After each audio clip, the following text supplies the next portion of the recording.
Yeah. I don't know if you guys can see, but we're actually sitting right above the Wembley Stadium. Do you think you know yourself on a deep level? And like people would shout like curry muncher or like the same mindset. They haven't changed. You see them, they're talking to the same boyfriends, they've got the same group of friends, no character development. In my class, there was a guy who drove a Range Rover Evoque at 17 to school. All the girls that came from that school were a specific type of woman. Did you firsthand experience racism in a grammar school? Not just in grammar school. It's nice to spend time with brown people. I've never really spent time with them before. And in my head, I'm like, what the hell? This is about 2019, and I'm not saying that, you know, Britain wasn't multicultural back then. How do you think your personality has changed over the past couple of years? It then occurred to me that no, we're a blank slate, we're a clean slate when we come out of the womb. To do that, it makes your life so much easier. You're no longer slave to people's expectations. Well. You can be a lot more confident if you know who you are. There's a teaching in Islam, interestingly, where there's two rights. There's the rights of God and there's the rights of people. And this is interesting. Your relationship with God isn't going to get forgiveness from that person, and you're still going to get your karma. When you get into year 12 and all the boys and girls, they don't know how to communicate with each other, it's like they're going through a second puberty. Like they're doing the Snapchat talking, they're doing the nudes, they're doing... Girls are genuinely more toxic than men. I hate to put this out here, but I think girls are genuinely more toxic than men. And this is me having a conversation with somebody who's definitely going to disagree on my viewpoint. What? So welcome back to another episode of Nothing Off Limits, and today I'm joined by self-proclaimed feminist Sarah. Hey guys, nice to see you. Long time no see. Long time no see. I think this is the first time I've actually got to meet you. Yeah. I have been following your online content a lot, but I've never had the opportunity to Can't believe you're a real person. see you in person. Exactly. I thought you were a fictional character. Likewise, I thought that you were an AI generated bot on TikTok. Who says I'm not? Who says we're both not just AI generated? So what I want to say here is this is a big shout out to ChatGPT for generating both of us here today, and what you're seeing right now is not real. I'm calling her a self-proclaimed feminist, but really, I need to know who she actually is.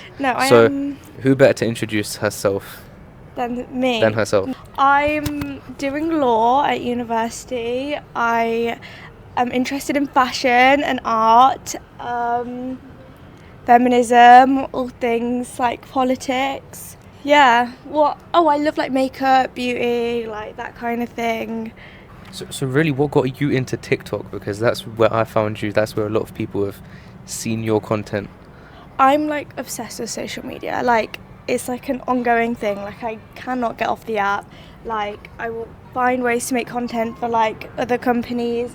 I don't know, I've just been on TikTok since it was Musical.ly really, and then I had like a makeup video that blew up in lockdown times. It got like 2 million views, and I've just been doing it ever since. And then this year I was like, the start of 2024, I was like, hold on, like if I want to actually get somewhere with this social media thing, I actually have to put some effort in.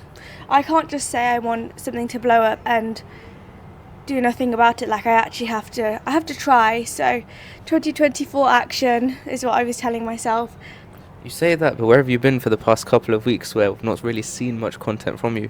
I've been at university. I've been adjusting.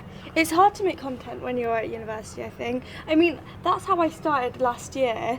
I was like obsessed, but I think it was because I needed an outlet. But I've been so busy with like coursework and like societies and like making friends. It will be back. The content will be back. I've also been a bit like burnt out. Like I've been like, what shall I make? Like, because leaving my old job, like where I've made so much content every day, because I think in the summer all my content was work content, and then anything on the side was just for fun. So I was kind of like, I was a bit bummed out really. I was like, now what do I talk about? Like, and then like deciding I wanted to be a lawyer, I didn't want to put too much out there just in case one day it comes to like bite me. And law, was that a decision that you've just recently made? Oh, I made that like a month before coming here. So quite spontaneous. You could say that. I spoke to like a family friend. You know how like all Indian people have like, we have a doctor friend, we have a lawyer friend, we have an architecture friend. Like And I think that's something that's not just for the Indian community. I think all South Asians, Arabs, all people that just aren't, you know, your standard Caucasian white person. There is a community filled with people who want to give you advice. Affluent people, hardworking people. Affluent people. Affluent? Yeah, what's that? Affluent people, as in like rich people. Is that what you're on about? Yeah. Especially the Gujaratis, you know. Shout out to the Gujis, I'm a Guji girl. Oh, shout out to the Guji girls. No, I did not know that. What did you think I was? I mean, Indian, but I'm not quite sure. Oh, no, I'm a Guji girl, yeah. A Guji girl. So is your family a Patel? My name is Sarah Patel. Guys, this is the first time I found that out. You know, we planned this whole episode and I didn't even know your name is Sarah Patel. My favourite thing about social media is when people either call me Lover Girl from TikTok or they call me Sarah Rosa from Instagram. See, Lover Girl is new because I've been following your content since it was Sarah Rosa, and so one day it came up on my TikTok page. I'm seeing Lover Girl. I'm like, huh? Where did this come from? Who the fuck is Lover Girl? And so I guess I want to ask, like, what instigated the change? So maybe your TikTok community wants to know this as well. Yeah, maybe. So I got my heart broken, as you do, and then the next day I made a playlist. It was my best playlist. It's like a Kanye, like XXX. It's just a really good playlist, okay, guys? And it was the day after we broke up, and I listened to it all Christmas holidays, and the playlist was called Lover Girl, and I don't know, from there, and then I changed the spelling of it to be a bit like cool, so it was like a bit like 2016. Yeah, yes, exactly like 2016. Like 2016 is my inspiration. I think 2016 was generally the best year. I think it's 2016, my blueprint. Like 2019. Shout out to 2019. 2019, but also 2017. Good. Like that fashion era was terrible, but so iconic. Like we're thinking like Alyssa Violet, like the tube top. See, I think you're talking to a guy who has no idea like what you're on about. The hoodie. the caps. Can someone like put in the comments what any of these things are? You forget, and I'm a fashion girly. Of course, to my core. She is a fashion girly, 100%. But no longer studying fashion. No longer studying fashion. I think it's for the best, though. I think it is for the best. Also, like, because I want to be a fashion designer / content creator, that is gonna be my brand name one day. Lover Girl. Yeah. LVRG. No, LUVRG. LUVR. It's just girl, yeah. Girl. Yeah, I need to copyright the name. Nobody steal it from me. Interesting. This is interesting. I have a lot of friends from social media. I don't know about you, but I have met all my friends, even like my full life of friends through social media. Like, I'm not even kidding. Have you? Like, obviously there's school and like uni and stuff. Have I met friends on social media? I think I've come across people on social media. I've come across people and I've met them and I've got on with people. But to say full blown that I met people on social media, I can only count maybe 5. 5 that I've met on social media and then become friends with them. But or like, what about like you knew them and then you like moved? I feel like you know of people on social media because, you know, especially where like we've grown Instagram up. Now this is a crazy thing, right? We've pretty much grown up in a very similar place and pretty much a very similar school. Similar mindset. At a completely different time. Yeah. So it's like I've known of you for a long time, but I've never actually. Because how many years older? You're 3 years older than me. 2 or 3. Hold on. 2. The year above me is. And then the year above is you. Me, yeah. Oh, okay, 2 years, yeah. So 2 years difference, and that. So that means when we actually became friends in year 11, right? That means you in year 13. But yeah, where we come from, it's a very let's not mention the place we come from. Yeah, very small-minded. Shout out to the people who already know where we're from, and at the end of the day, shout out to that toxic community. I'm joking. Don't shout them out. Cut this part out. There's no shout outs to that community. No, shout them out because it made you who you are, I guess. Growing up where we grew up and specifically attending the school that we attended, right? I will be unpacking that sixth form. That sixth till the day I die. That sixth form. Me and my friends, we sit round and we still talk about it. In fact, we're going to bring it up now. Listen, I have left that place 4 years ago. 4 years ago, no, it's not been. Yes, 4 years ago, basically, and we still to this day throw back. Can't get over it. Now I'll tell you one thing: the memories, the life we lived, one of the best lives. Like, don't get me wrong, it was so amazing. much fun. Like, I'm so nostalgic for that era, but you when you go back, to relive it. I would never want to relive it again because that you either take lessons from it, which, you know, some of us do and some of us have. I mean, and there are people who are still the exact same, and there's only ever two outcomes, right? They're It's like either the exact same, with the same mindset, they haven't changed, you see them, they're talking to the same boyfriends, they've got the same group of friends, no character development whatsoever, even though, because they all go to Sheffield. They all go to Sheffield. See, for mine, they all went to Nottingham. Oh, everybody went to Notts Nottingham. as well, yeah. And I'm like, this is why I'm really glad. So you guys know I went to the University of Manchester, and that was the best thing ever, because only 3 people from my school went, and I was just so happy to leave that community behind and, you know, go on to actually learn more about life and develop actual human characteristics. Because I think when you live and you go to school in a single gender, but like, you know, obviously mixed sixth form school, grammar school in particular, you do pick up on not so normal characteristics. And grammar school children are the most, I think they're confused. People say that private school kids are shit, yeah? Or people give hate to private school children. But let me tell you something else. Grammar school kids are entitled on a completely different level. The level of entitlement they feel about themselves. Because they're academically entitled. They're not, like, entitled because they think they're rich. But most people are financially well. More people are financially well off. I can significantly remember in my class, there was a guy who drove a Range Rover Evoque at 17 to school because his dad worked at JLR. Such a split. They were either the richest kids you've ever met, or dirt poor, worked every single day of their lives whilst balancing A-levels. Like, there was no in between. There really wasn't. There was not a single in between. Yeah, it was crazy. It was a single sex school, right? Up until sixth form, when it became mixed. And so there's a girls' school and there's a boys' school. I didn't go to the girls' school. I went to a different school and I came there. Don't tell me why. Like, I could not for the life of me tell you the reason why I came. I think the girls' school is more toxic. Now, I've not been to the girls' school, but I've seen the people from there. The girls' school is a bubble. It's a bubble. That girls' school is worse because I don't even think they realize how messed up it is. I remember when they first made that sixth form, a mixed sixth form, right? There was like 2 guys from Lutterworth that went to that school, and I think it's extremely toxic and unhealthy, because for 2 guys to be crushed on by practically every single girl. Oh my god, it's awful. I feel it's like they're prey on all the girls. Those guys were being preyed on. I'm sure I don't remember your names, guys that went to unnamed girls' school. Wait, I'll know them. Who was it? I actually can't remember their names, but I feel bad for you guys. I remember those days.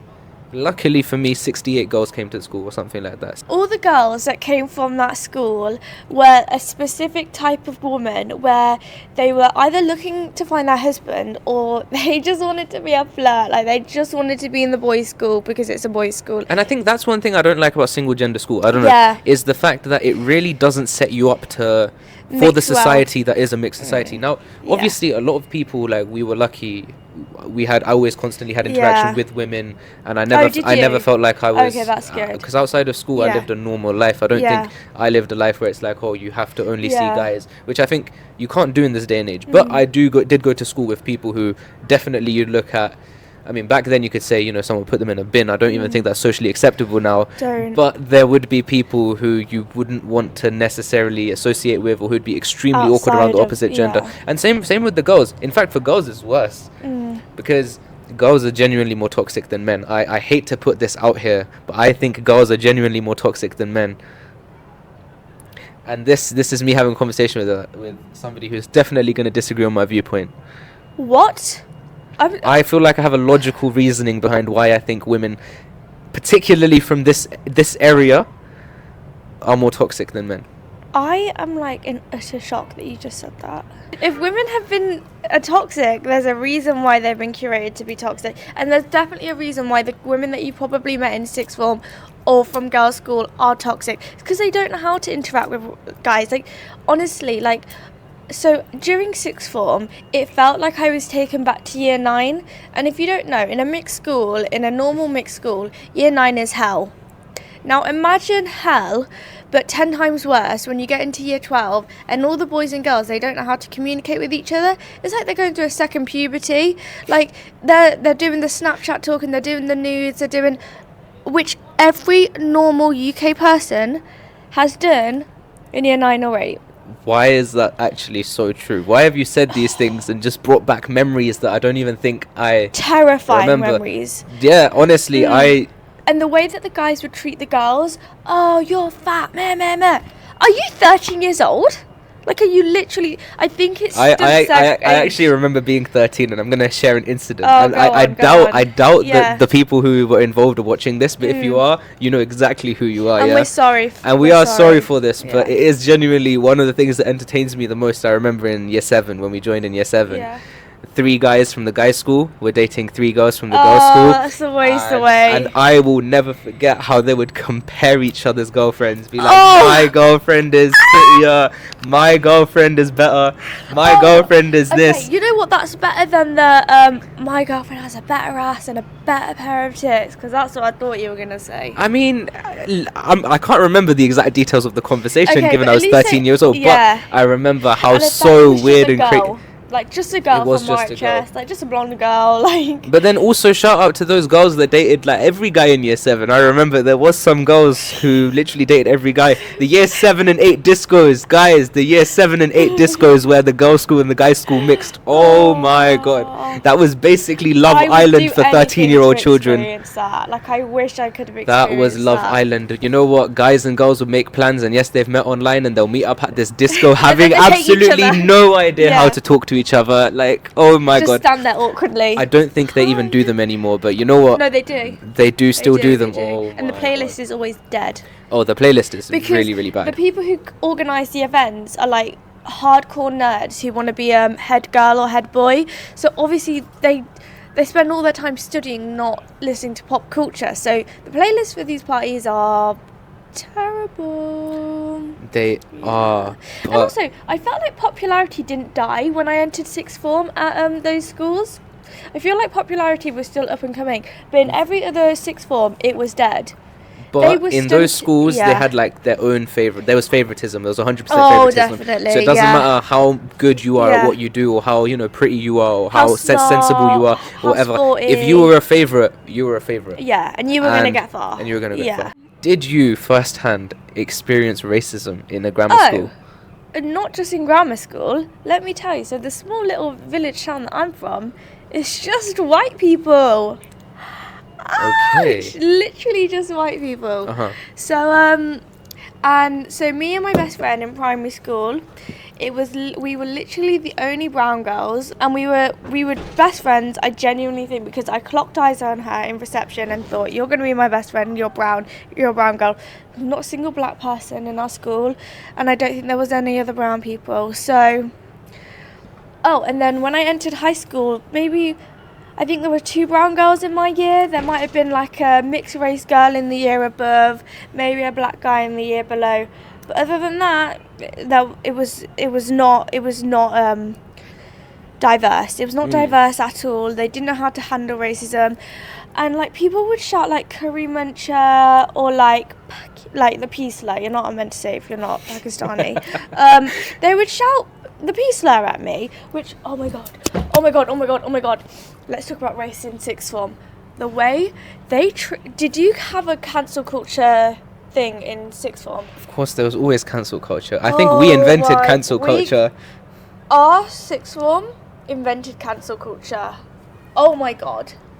You tell me an anecdote before I get into mine. You think social media cancellation is new. However, being cancelled in real life, that's something that you can only experience if you went to this school. Yes. I mean, I'm sure people who went to similar schools may have experienced something, of the same degree. But the best part is this cancellation wasn't just in your school. This was a community-wide cancellation. Like the next school, and like you couldn't live it down. This is the cancellation where you can't walk through town. Yeah. You can't walk through. You can't do anything. Practically nothing. You basically have to have the teachers as your bodyguards.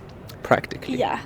Even though you're in the wrong, because that's why you're being cancelled. But unfortunately, now. But then again, a lot of the time you didn't have to be wrong. Popularity here ruled cancel culture. So if you were popular and you had an opinion, and people would genuinely just worship your opinion. I think if you were a good-looking person, it was hard to get cancelled. Yeah, but back then there wasn't really many good-looking people. Oh, of course.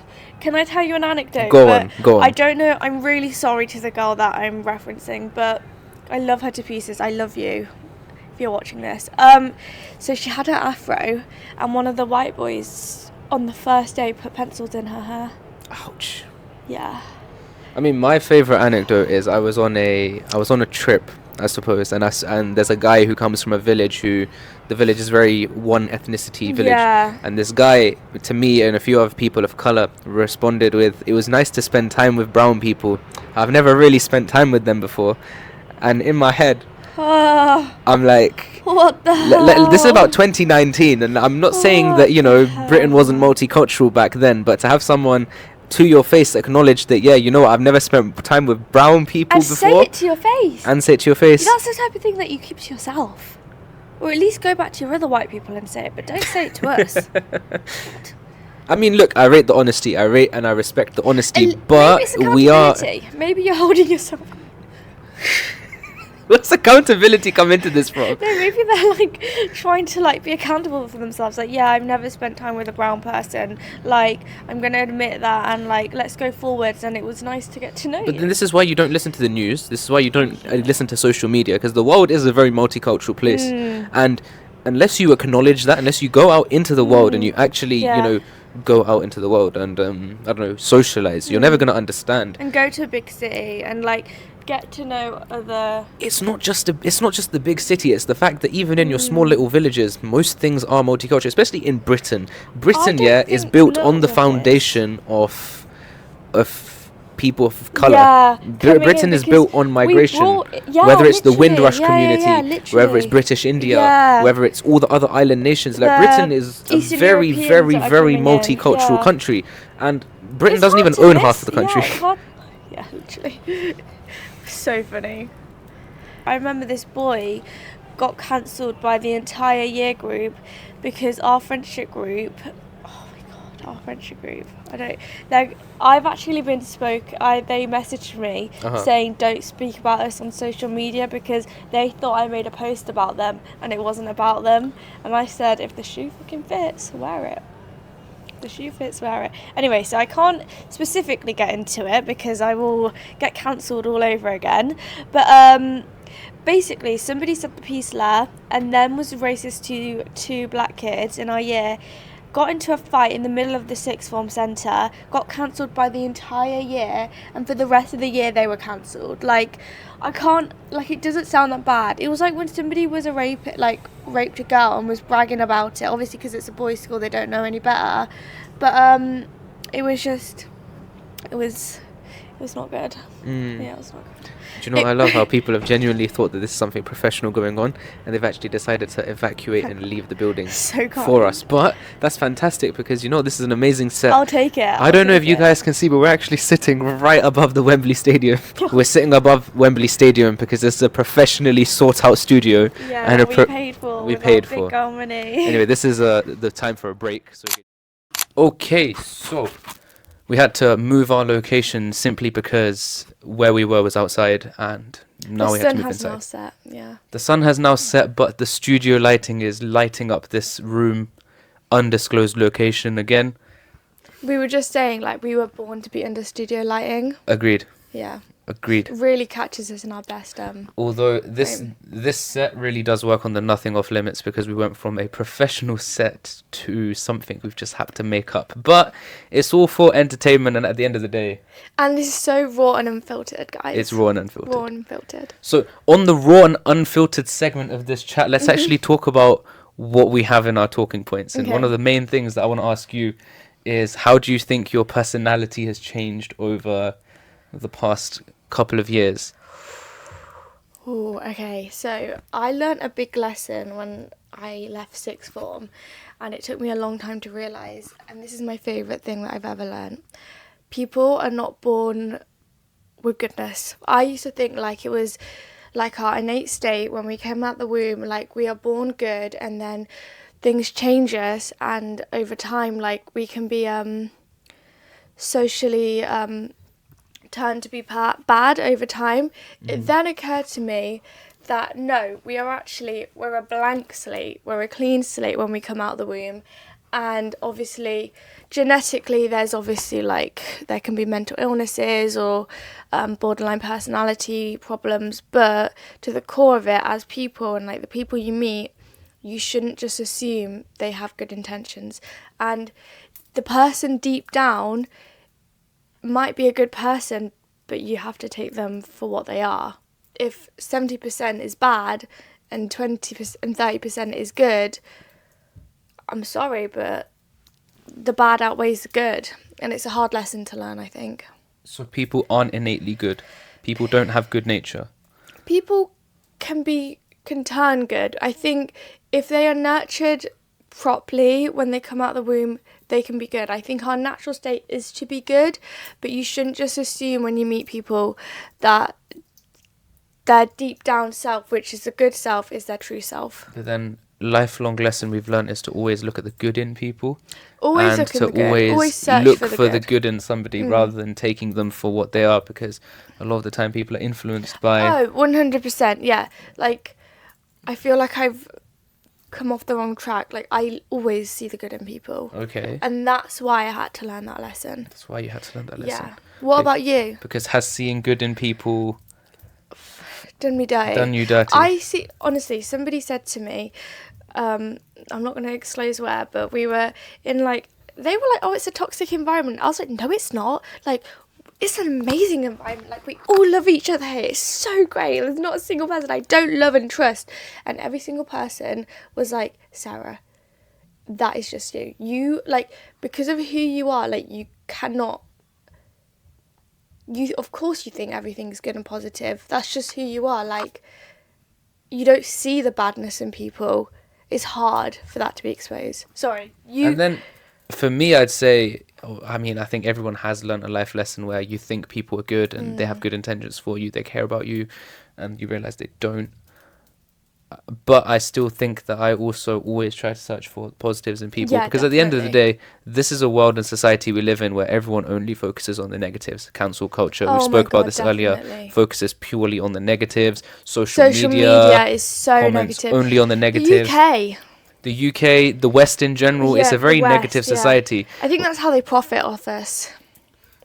Yeah, I guess, and it is the fact that people probably are good, and then things like social media, things like the environment have turned them into the person they are, but they don't understand that they are just a product of their circumstances. Yeah, definitely. Everything is a product of who they are. And I think there's deeper reasonings why people act the way they are, and the deeper reasonings are to do with like capitalism and like the way society is formed, like through gender and race and religion. I think that all has an impact on how a certain person can turn good or bad and how they can be affected by their nature, which is unfortunate. But also, on the bright side, people are good. People are good. Look for the good in people, and look for the good in yourself as well. Don't think that you're a bad person. There is goodness, and there is room for growth and space, and there's room for improvement, and not toxic improvement, but improvement of growing your soul, getting to know yourself, learning to... Do you think you know yourself on a deep level? I think you have to take time out to get to know yourself on a deep level, and there are levels to it, and it depends really how much you want to get to know yourself, because it's a scary thing, isn't it? It's easier to ignore who you are and how you feel than it is to actually sit and be like, you know, this is who I am and this is why I am the way I am. And I guess that's why a lot of people will try to escape that. It takes a lot of bravery to confront yourself and get to know yourself. But I think there's freedom in getting to know yourself. I think once you actually take out the time to sort of understand who you are, why you act in the way you do, and try to change essentially the outcomes of your situation based on how you react and how you feel. I think I've lost complete track of where I was going to take this. So you were saying there's freedom. Yes. That's the point I was making. Once you do that, it makes your life so much easier. You're no longer slave to people's expectations. Well. You're no longer a slave to, you know, your work, your addictions, your lifestyle. Like, you realize that on a deep spiritual level, you can change your life outcomes. You can change your life just by getting to know who you are. Just, yeah, literally, like, getting to know yourself is such an intimate thing because you're getting to know your soul. And once you detach who you are as a persona and who school taught you to be and what you crafted, like, once you get to know your soul and you realise that your soul is just experiencing the human experience at the moment. Like, once you get to know your values and your morals, and definitely your morals, and like what you stand for, who you love, why you love them, I think that's liberating as well. I think it also, like, if you get to know yourself, it means when other people say, oh, you're such a bitch, oh, you're so this, you're so that, you have no discipline. Well, actually, I do have discipline. Or, oh, you're not resilient. Well, actually, I've got myself through a lot. Do you know what I mean? Yeah, I do see where you're coming from. I think you can be a lot more confident if you know who you are. Because if you don't know who you are, you don't know what you stand for. And if you don't know what you stand for, it's hard to be confident. You know, a wise person said, if you don't stand for anything, you stand for nothing. Period. Facts. No, genuinely. And that's what we were saying that about religion as well, weren't we? And then this ties really well into a TikTok that you made, which says, when I joke about boys only turning to religion as repentance for how they treat women, but the morality police start yapping. The morality police being... Let's pick up on this. Okay, so I don't think it's just men. What did I say? Boys. I don't think it's just men. Can I just, like, I'm not sexist and I'm not a misandrist publicly. I think when somebody does something awful, oh my god, okay, I got it. Move this way to stay in the frame of the camera. I think instead of getting forgiveness from the girl, you get forgiveness from God. And your faith is pure and valid, but to be honest, your relationship with God isn't going to get forgiveness from that person, and you're still going to get your karma. I'm so sorry to break this to you, but the girl doesn't forgive you. This is deep. You're in karmic debt. God may have forgiven you, but also the universe might not exist. The spirituality stuff, it does exist in my mind. Your God, Allah? Yeah. Allah exists in your mind, but just for the sake of it, pretend he doesn't. The girl that you hurt, she never forgave you. You never apologized. You can do all this work by yourself, but if you don't take the first step in going and reaching out and apologizing to the person, I'm so sorry, but you're not fixing the problem by turning to religion. And religion is an amazing space and it gives you such a great community. But I'm praying to God every single day when you go on the toilet isn't the same as being accountable for your actions. Are you suggesting people pray on the toilet? Yeah. That's a new one. Sometimes I do. Sometimes I'm like on the toilet like, I'm worthy of love, do my affirmations. See, the point you made here is very interesting because you said you had an interest in, Islamic teachings, and there's a teaching in Islam, interestingly, where there's two rights. There's the rights of God and there's the rights of people. And this is interesting because I've been wondering about this. There's the rights of God and then there's the rights of people. And so what it teaches is you must complete your rights to God. Those are things you have to do. Yeah. And those are the 5 pillars of Islam. Those are your rights to God, things you are accountable for to God. And then the more difficult and the more burdenous one is the rights of the people, because Islam emphasizes on how to treat people and how to be with people. And one of those things is the forgiveness of other people. And I remember there's a story, it was about a man in the time of the Prophet, peace be upon him, where the man died and his mother hadn't forgiven him, and he was tormented by the grave until his mother forgave him. So it's the fact that he could have died a believer. God. And it was the fact that he was being tormented. I don't have the exact quote. I can't tell you where it's come from. But the point is, forgiveness of people is also just as important, because if you're stealing from the rights of people, then no matter how worthy you are in the eyes of God, you've still upset and hurt his creation. You've still upset people's sentiments. And until you do ask for forgiveness for that, you may or may not still be, to you, you're saying karmic debt, but it is still the God rights, still may not. It's the rights of the people that you have to complete. That's very interesting. I did not know that. Something and that is like that. Wise. That is very wise. And I also think, I I think humans are so much more complex. Like, our emotions, like, humans are complex beings. Like, we're sociable creatures, but fuck me, are we difficult to understand sometimes. And let's not forget, forgiveness is freeing. Forgiveness actually frees you. I think Frees both of you. It frees both of you, but as in somebody, they say guilt kills. Obviously, I don't know, some people don't seem to ever die of guilt. Oh God, but that's because they've turned off any sort of morality they have. They stand on no morals. But essentially, it is easier. Don't listen to social media. Please, if you need to express a feeling towards somebody, you should just do it. If you hold in any emotion, you're gonna suffocate on your words. Like, you will. You cannot live a life freely if you do not express your emotions. Journal. Just journal. Like, get an expressive outlet. Writing, art, therapy, music, talking to your friends, journaling, talking, like, getting forgiveness from people. You have to express your emotion. It will build up until you explode. And the best things about humans is our morality and our human emotions. Our love. Okay, let's Do you know what, that was very deep, very moving, very interesting, and time doesn't permit, or we would, delve into, greater detail on that topic. We're doing quick fire. We are doing quick fire today. What is your life purpose? Love. Your life purpose is love. Oh, wait, you know are what? we talking about spiritually or like in this human life? You were talking about... Because I have two life purposes. I think the purpose of life is to love, and to, not romantic love, just to love, like, my sister. I do but genuinely believe every connection I have in my life is a soul connection. My sister's my soul sister. I have, like, 3 close best friends.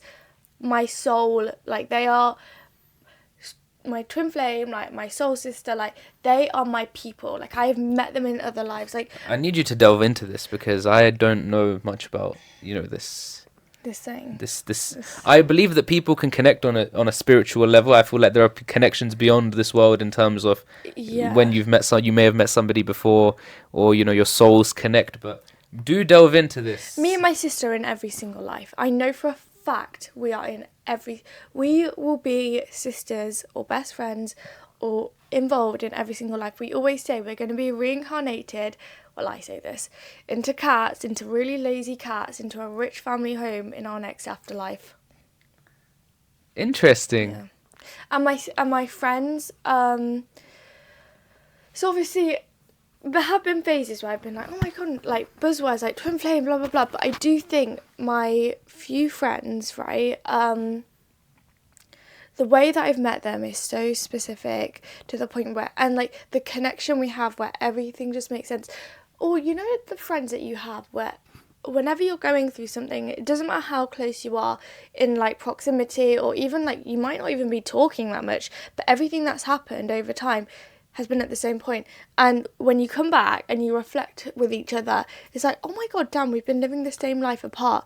We are connected. I feel this. I actually have a friend. Do you? And this friend and me, we go through very similar life events at very, very similar times. It's freaky. And it is oftentimes, it's like a mirror. It is literally like a mirror. Yeah. It's like, say someone cut them out of their life, or they cut out somebody. I've also ended up cutting someone out. And both people return within the proximity of, we've established it's about 7 days. It's a 7-day mirror. Oh my god, you've actually spoken about it. And and we've discussed many times that like, oh my god. And we've presumed that if something goes wrong in said person's life, something will also end up, potentially going wrong in mine. Bomb. And it's scary to think that sort of connection exists. And I always question, like, what is this, It's so intense. I love it. That is like my high. It's like someone who you think you've been friends with forever, and you've not known them forever, but it feels like you connect with every single version of them. Yes. Or like it's through every single situation as well. Every single thing that you like delve into, like your morals and all of that kind of thing, everything clicks, and it's like yes. And the thing is, I think you can have a soul connection with somebody and them not be in your life forever as well. Like it's like, oh, I've seen, like, we've met in another life. We're not going to be friends forever. We're not going to be dating forever. But we've definitely crossed paths before. I love this topic because I think there are people who've come into my life very short amount of time, but they've changed the course of my life completely. Yeah. Like, there are people who I literally met for 2 months. Yeah, and they wouldn't even know it. And these people have changed the way I think, the way I live life, and a lot of the time for positive. Yeah, there have been negative ones as well, and you know, those teach you lessons. I think every experience in life, you had to go through it, because every experience collectively makes you who you are, and all that, you know, even the negative and the worst experiences when you were at your lowest point, you needed to go through that to be who you are. And at the end of the day, you always have the choice, right? You can spiral, you can fuck up your own life, but that is a choice you make. Not making a choice is still making a choice, right?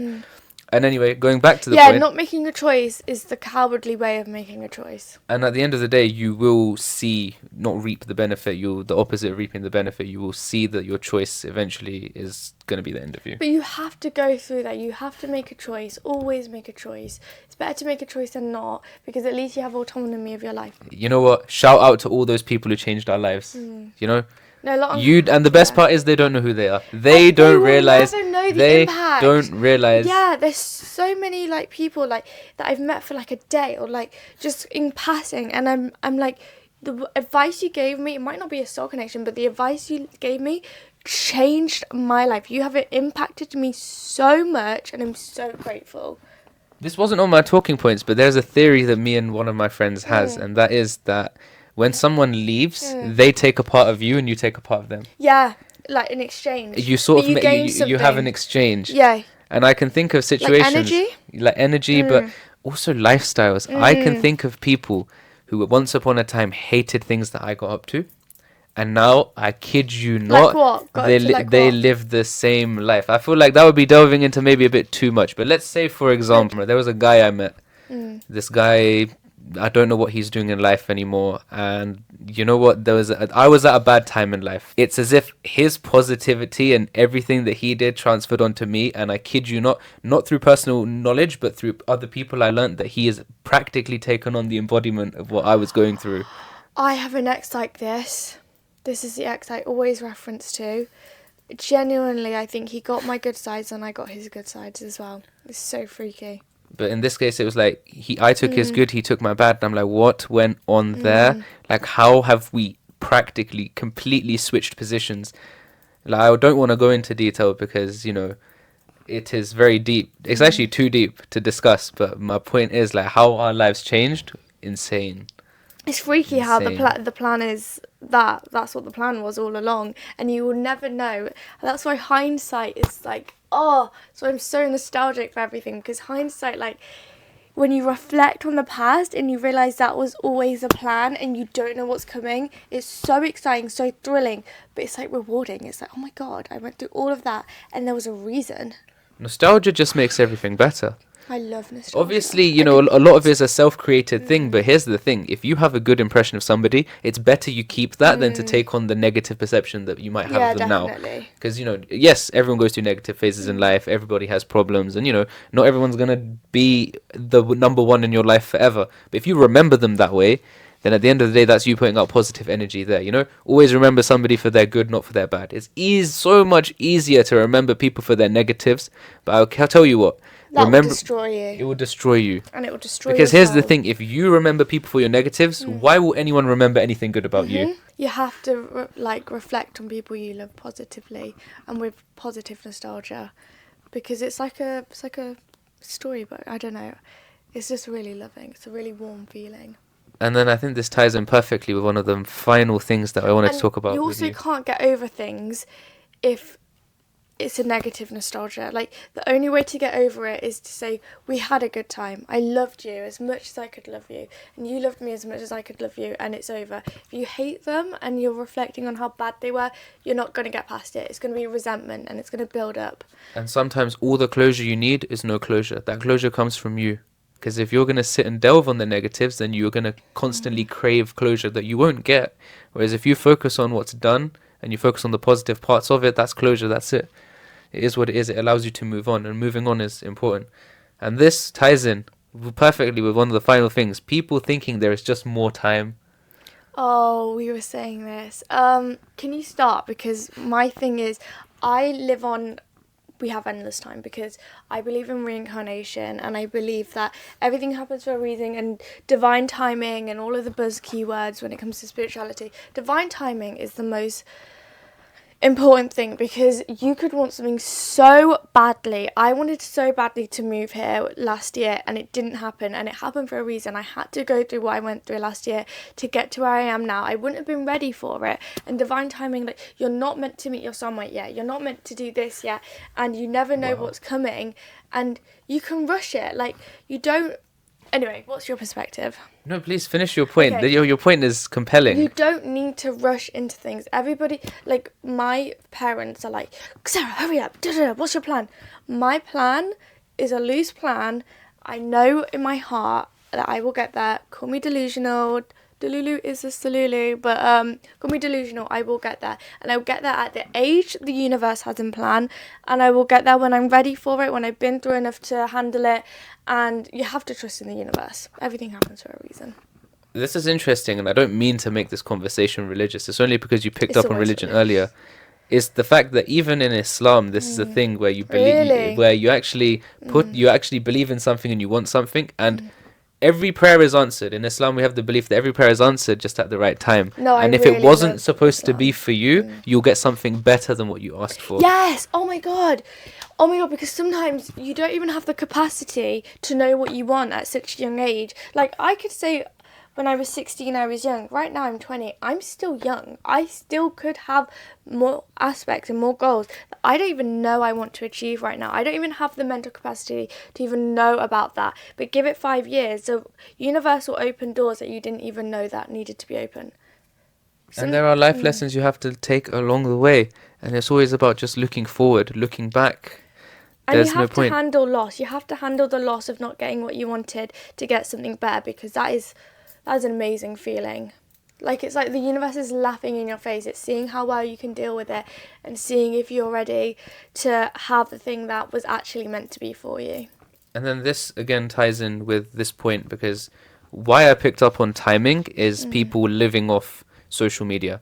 Like, we're having this we're having this deep conversation about, you know, letting things happen in your life, blah blah blah, where social media is forcing people to live this life now. Like, everything is right now. Social media, especially now with, you know, business booming and people, you know, trying to stop doing skilled jobs. Everything is an online business. Everything is this. Like, I actually learned the value of this myself. It's the fact that I thought, I need to achieve everything right now. And yet, to an extent, you have to put in the effort to achieve what you want. But you can't get everything straight away, because it's short-lived, right? You need skills. You need skills. But you need timing. You may have money right now, but you might not have the ability to keep that money, and you might not have the ability to make money forever. So you have to really focus on the things that will make you a long-term person, and then having a skill that does take time to develop and making money gradually over an extended period of time. You could be better off than someone who made £1 million today and then £100,000 tomorrow. It's short-lived. It's short-lived. What you see on social media is short-lived, and it's not real. It's curated. And if it is real, then they're lucky, and they're a lucky person. But the way they show it on social media is not real. And I know from the way that I post, I don't post things the day it was made. I post it like a month later. I've been sitting on that thought for about 3 months, and then I came to social media. And you don't need to have a sky-rise New York flat apartment at the age of 20, and you also don't need to be walking down the fashion runway shows at 16, 17. It helps, but you don't need to. They make it seem like it's a necessity for success. It's not. I was at a conference the other day, and they said that on their when people are dying, they never said, I wanted to work more, or I wish I had more money, or whatever. They'll only look back and think about the time they wish they spent with their family, with their friends, with their loved ones. This is what I was saying. Love is the meaning of life. Love is the reason why it all goes round. Yeah, I completely agree. So yeah, all these things, yes, you know, you want them. Yes, we need them in society. You need money to function. And yeah, you know, you want a nice car, a nice house. But think about and deep, how many of those things are just societal expectations? Like, what do you actually 30, 40 years time are you actually going to gain from those things? And for some people, maybe that is the meaning of their life. Yeah. And I'm not necessarily saying it's a bad thing. It's literally not a bad thing. But if you need a Gucci bag or an LV bag every single collection, like who are you impressing? Is it for you? Is it because you're a fashionista, or is it because you want to show it off?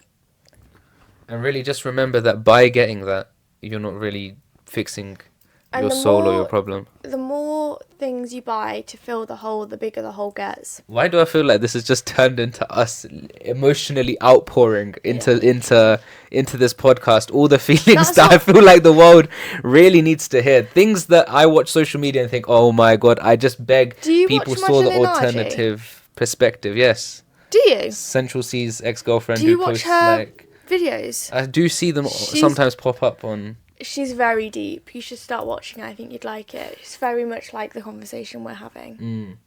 Yeah. So I guess today's Nothing Off Limits really just took a bit of a derailment. It's not just it yet. I feel like we have 5 minutes more of content. And really, this part of the show goes... Let me say my timing thing. So my timing thing is... Some people want to rush and blah, blah, blah. But the thing is, my thing is, I believe in reincarnation, and I believe you have a reason why you're here on the earth, or there's a reason why your spirit's here, right? And whatever you're trying to achieve, whatever it is you're not limited to just this lifetime. How long do you think you've actually been on this earth for? You don't know, and you never will, but you've been here before. And there's things that you'll recognise, the things you're called to, you've been there before. The countries that you've been called to and you go there, there's a reason you have to go there. There was a reason that there's a lesson, or you actually come from there. I always wanted to go to this one specific country, right? And then, like, just in my soul, like, I always begged my parents to take me. We finally went there, and my parents told me the real reason why I was so cool to go there. And it just made sense. It just clicked, because there's a reason why you're called to go places. Anyway, so to sum it up, you have the next life, you have the life after, you will meet them again in the next life. Maybe it'll work out, maybe it won't, but don't be so stressed. Don't be so uptight. You have time. Interesting and wise words, I suppose, for those who believe in, it's biased. It's biased if you believe in reincarnation. Obviously. But obviously if we apply it to, or heaven and hell. Again, actions come with consequences, and, you do have a life after this one, and you have to influence your life. You have to lead a life that allows you to have a better life in your afterlife, whatever that may be, whether it is reincarnation or whether it is the concept of heaven or hell. At the end of the day, how you live your life right now will determine your future. 100%. And so you can't focus too much on the past. You have to focus on your here and now. And taking accountability for your actions. And even if there is no afterlife and you rot in the soil and you die, do you really want your last words or your last actions to not be forgiven, and that's how you want to leave?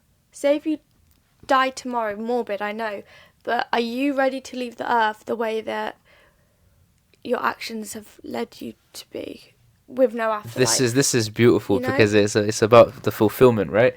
And it's like, live every day knowing that you've lived your best life, and if you had to die today, you can die, hand on your heart, saying, like, I did what I can, and no one's perfect, but at the end of the day, you have no regrets. Die with no regrets. That does not mean to snort coke off a sidewalk. We're moving on to my favourite part of this. Go on. So the ending of my of Nothing Off Limits ends with a rapid fire of questions that I aim at you, and you just have to give me your raw and unfiltered answers. Okay. Now, I've done this once before. We've given this a test trial. Is it long answers or small answers? It can be long or short, whatever, but you obviously, they're just on the spot. So, raw and unfiltered with Sarah. We're going for our rapid fire questions. One day I'm going to have a sponsor for this, and you guys are going to vote for the best rapid fire answers, and we're going to give them a prize. But for now, this is just for pure entertainment. Oh, that's so sick. Guys, let's manifest this. This is just for pure entertainment.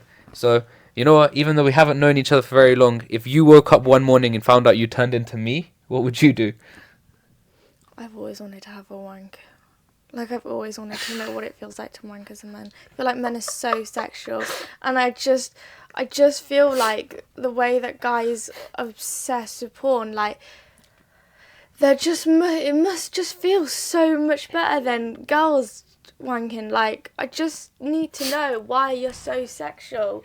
Like, is it socialization, or is it really just that good?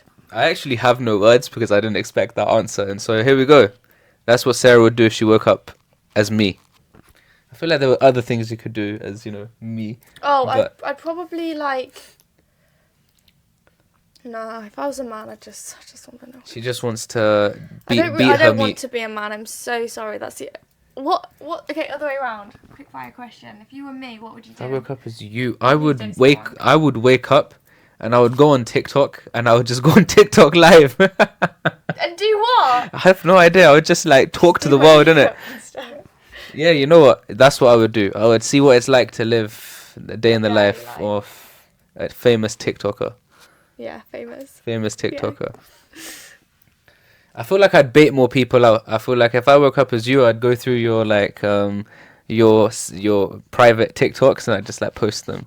No, create drama, start some drama in the world. Read my like chats with Ria. Or like not really. No. Like read like my like, or go through my camera roll and like find. Now you're just giving me. Now you're giving everyone ideas. So we'll move on to the next question. What is the one thing about women that men need to know? Don't treat us like we're stupid. We are powerful, intuitive, spiritual beings. We can sense what's going on. We can sense your energy before you even know it. We'll find out before you do. And don't lie to us. Don't treat us like we're stupid.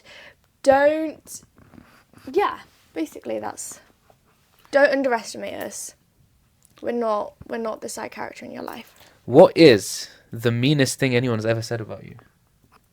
See, I was bullied for a long time. I think the meanest thing is when I was going through that phase, even after when it all died out, was people who were my friend, but they actually weren't, and I have serious trust issues, and I find it hard to trust and open up to people. Mm-hmm. So because it's not the fact that you were mean, it was the fact that you betrayed me and you pretended to be nice when actually secretly you were laughing behind my back when I never did anything wrong. Like, I didn't deserve any of that. And I think the meanest thing is being mean to somebody who has never had anything but good intentions towards people. I think that's a very mic drop way to end it. Honestly, this was a very insightful, very interesting conversation. I feel like it makes me think we should have done this sooner. Most definitely, I think there should be a part 2 coming for this. And hopefully by then we'll have secured a better place to actually do this. On that note, all the timing will be better. But you know what? We just have to put this out there. I want you guys to have content and some entertainment, and want to build some brand. So anyway, thank you for. I can't remember what side it's on. Hey, thank you. You're so welcome.